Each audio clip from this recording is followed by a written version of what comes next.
কুরবানি কবুল হওয়ার জন্য 4টি শর্ত রয়েছে। 1 নাম্বার শর্ত, নিয়ত পরিশুদ্ধ হতে হবে। যারা কুরবানি করব, নিয়ত কুরবানিরই হতে হবে, গোশত খাওয়ার নিয়ত হওয়া যাবে না। আল্লাহর রাজি এবং খুশির নিয়তে কুরবানি করতেছি, নিয়ত পরিশুদ্ধ থাকা। নিয়তের মধ্যে যদি গোশত খাওয়ার নিয়ত থাকে, নিয়তের মধ্যে যদি লৌকিকতা থাকে, তাহলে ওই কুরবানি কবুল হবে না, ওই ব্যক্তির কুরবানি কবুল হবে না। এজন্য নিয়ত শর্ত, যে আমি কাকে খুশি করবার জন্য কুরবানি করতেছি। এরপরে হালাল টাকার পশু হতে হবে।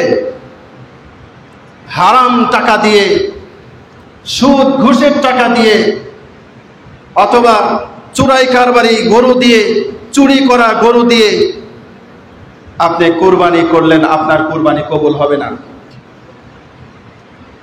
আপনার কুরবানি কবুল হওয়ার জন্য পশু হালাল হতে হবে, টাকা হালাল হতে হবে। 3 নাম্বার, আপনার কুরবানিটা শরীয়ত মোতাবেক হতে হবে। শরীয়ত ইসলাম যেভাবে কুরবানি করতে নির্দেশ দিয়েছেন, ঠিক সেভাবেই কুরবানি করা। নিজের মন গড়া কুরবানি করলে কুরবানি হবে না। ইসলাম বলেছেন, শরীয়ত বলেছেন, জিলহজ মাসের 10, 11, 12 তারিখ সন্ধ্যার আগ পর্যন্ত টাইমের মধ্যে কুরবানি করা। এই টাইমের মধ্যে কুরবানি করতে হবে।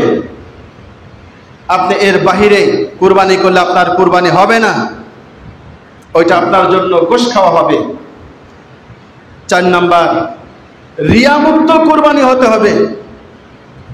লৌকিকতা, মানুষ দেখানো, অহংকারের জন্য কুরবানি করা, লোকে আমাকে অনেক বড় দানবীর বলবে, আমাকে অনেক বড় বলবে, আমি এত টাকার গরু কিনেছি, এত টাকার বকরি কিনেছি, লোকে আমাকে বাহাবা দেবে, এই নিয়তে যদি কুরবানি হয়, এই কুরবানি কবুল হবে না।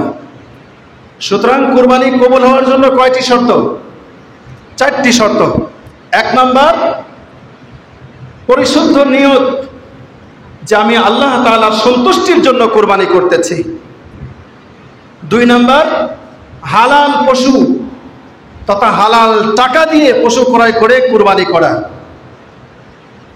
আর 3 নাম্বার, শরীয়ত যেভাবে কুরবানি করতে নির্দেশ দিয়েছেন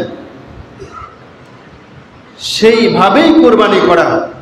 কোন রকমের বেদআত, কুসংস্কার, আল্লাহর নিয়মের বাহিরে গিয়ে কুরবানি শর্ত পূরণ না হলে এটা কবুল হবে না।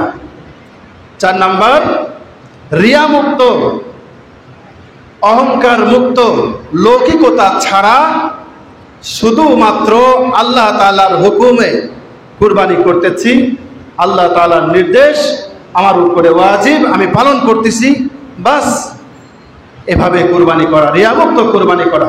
এই 4 শর্ত যদি পাওয়া যায় তাহলে তার কুরবানি কবুল হবে, এটা বোঝা যায়। আর যদি এই 4 অবস্থা পরিপূর্ণ না থাকে তাহলে তার কুরবানির শর্ত পূরণ হবে না, কুরবানি হবে না। এজন্য আমরা কুরবানি করব, যদি শরীকানা কুরবানি করি তাহলে এই ক্ষেত্রে খুব সাবধান। একাধিক শরীকানায় একাধিক নিয়ত থাকতে পারে। এই জন্য আমরা দেখব, চেষ্টা করব কে কোন নিয়তে কুরবানি করতেছে এটা আগের থেকে জানা, আগের থেকে জেনে এরপরে শরীকানার সাথে মিলে কুরবানি করা। আল্লাহ আমাদের তৌফিক দান করেন, আমিন।